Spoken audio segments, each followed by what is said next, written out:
Господин Мемети, многу заложби се наведени во стратегијата, има многу предизвици. Кога би можеле да ги видиме евентуално првите резултати и на терен, нели, да ги почувствува и ромското население? Благодарам за интересот и за прашањата поврзани со инклузијата на ромите.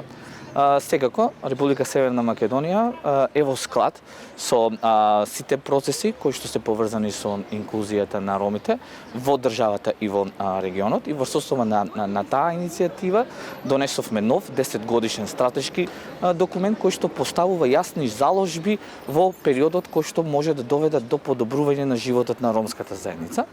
Стратегијата за роми поставува 8 стратешки цели кои што се поврзани во сферата на образованието, пред се зборуваме за проширен опфат на децата во училиште, подобрување на квалитетот во здравството, подобрување на животниот век, намалување на социјалната исклученост и сиромаштија, следување на граѓанската регистрација. Меѓутоа, како најприоритетни, кои што може да очекуваме и некои први резултати поврзани со животот на ромската заедница, се поврзани областите кои што најмногу не интересираат, тоа е вработување и домување. Именно во рамките затоа што овој стратешки документ поставува одредени афирмативни акции кои што може да доведат до мерки, активности и политики кои што може да ја зголемат вработеноста на ромите. Например, конкретно во оперативниот план за активни мерки за вработување, кој што владата од неодамна го усвои по иницијатива на Министерството за труд и социјална политика, зборуваме за некаде околу 750 лица или 5% афирмативни мерки за ромите кои што треба да бидат опфатени во рамките на овој оперативен план или зголемување на вработеноста. Исто така размислуваме и за зголемување на пропорционалната застапеност на ромите во институциите преку една посебна програма или тренинг програма во кој што сите млади кадри би можеле да бидат да го поминат овој процес за да согласно процесите добијат и вработување.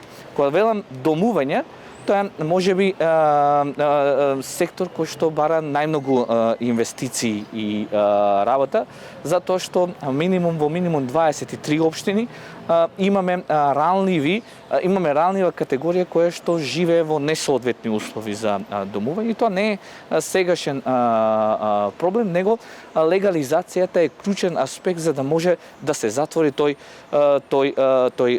лавиринт. Да поедноставиме за гледачите, тоа значи со сигурен покрив над глава и со добра работа, дека после би можеле да зборуваме и за други прашања. Па тоа е основното и тоа е поврзано со сите останати сектори, затоа што ако живеете на еден импровизиран начин и такви примери ги имаме ширум државата, тогаш тешко е да се фати чекор со образованието, тешко е да се следи социјалната инклузија на овие лица или со еден збор се започнува тој кругот лавиринт кој што оневозможува целосна интеграција и инклузија. Исто така во стратегијата секоја институција, секој ресор во своите домени треба да си преземе конкретни чекори и акции.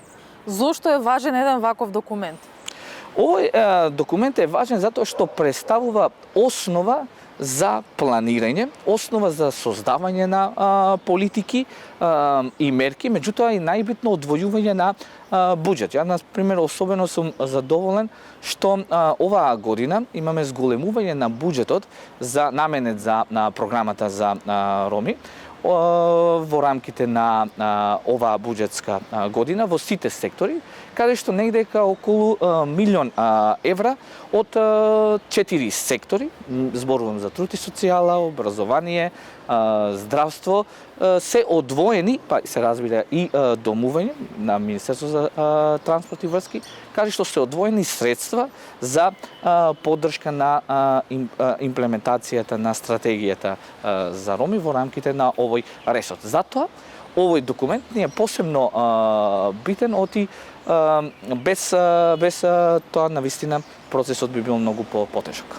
Ве прашувам, бидејќи претходно сме слушале за декада на роми, за стратегии, за конкретни акцијски планови, оперативни планови, но некако како да има отпор према ова? Мислам, во јавноста не се гледаат некои видливи резултати и успешност на вакви стратегии.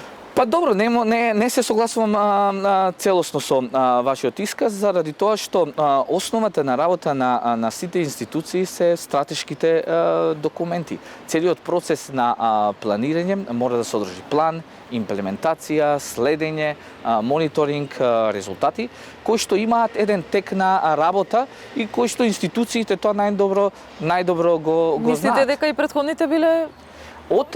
Ние успеавме некаде од 2009 година во буџетот на државата да зборуваме за посебна програма наменета за роми, која што ја поддржува имплементација на стратегијата за роми и ги следиме сите проекти кои што доаѓаат од оваа програма. Јас сум убеден дека тоа е добар пат. Дали средствата се доволни, тоа е веќе друга дискусија.